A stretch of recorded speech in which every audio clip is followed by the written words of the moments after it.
The Israeli-Palestinian conflict is one of the world's longest-running and most controversial conflicts.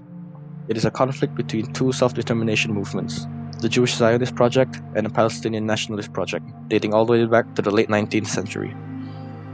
The conflict eventually ceased indefinitely in late August of 2014, brokered by Egypt via a ceasefire, but in the cost of over 100 Israeli and over 2,000 Palestinian casualties.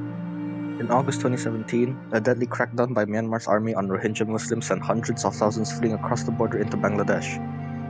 The Rohingya genocide is a series of ongoing persecutions by the Myanmar government against the Muslim Rohingya people. The Rohingya claim to be the descendant of Arab traders who has settled in the region many generations ago. But despite these claims, the Myanmar government considered them to be illegal immigrants from Bangladesh. The Rohingya are deprived of the rights to move freely and to receive higher education, even as far as being denied a citizenship.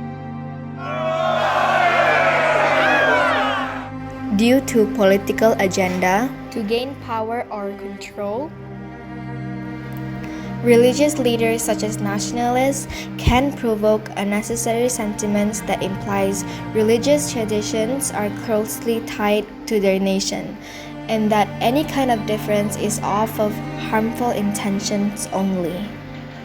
Obsessive view towards their belief.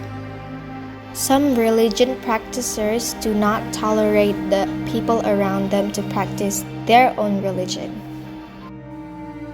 There are many religion-based terrorist groups in this world. We have Ku Klux Klan in the United States, who detest Catholics, Taliban in Afghanistan waging war inside the country for the purpose of jihad, ISIL from Iraq also waging war for jihad, Boko Haram plaguing numbers of regions in Africa, and Khorasan chapter of the Islamic State is an affiliate of ISIL. The media tends to come up with products that exaggerate certain religions by either a positive manner or a negative manner. At times, this may be harmless since most of these outputs are considered a form of exercising freedom of expression rather than a means of indoctrination. But some other time, this can hurt people for the inaccurate depiction of their beliefs. A society will begin to shape or reshape the way they see certain religion, which triggers prejudice. Religious leaders usually manipulate those who are more vulnerable, like the illiterates. Pakistan is number 5 on Global Terrorist Index 2019, and according to an article published on the official website of London School of Economics, Pakistan faces an education crisis of unprecedented proportions. This is one of many concrete evidence that illiteracy can become the catalyst of religious extremism and later terrorism.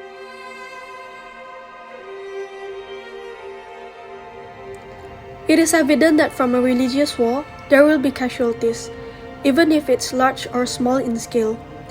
Guns, missiles, and other forms of weapons are used to threaten one another, and people can get physical. Thus, depending on the scale, it can be fatal. And not only that, people can be traumatized from the pain they suffered during the war. They can be physically or mentally scarred, and when the war happens, it robs humanity from humans, and they become abominable, cruel, and ruthless. Besides that, during the war, they do not want to lose, so they persist. Thus, in the long run, it will be destructive. Furthermore, this intolerance will cause misunderstandings between the parties, that one is more superior than the other if they win. Thus, it will be harder for them to relinquish the war, and examples such as the Rohingya crisis and the Israeli-Palestine war that is present until now shows that when religion comes before humanity, it could lead to fatal and inhuman acts.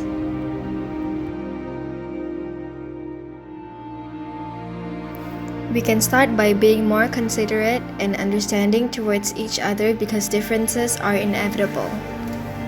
Start accepting the fact that differences are what makes us cultured and more diverse.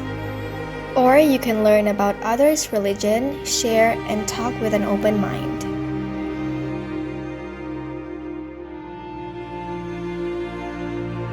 When we are able to be more open towards different views and beliefs, we ourselves grow to become more well-rounded individuals.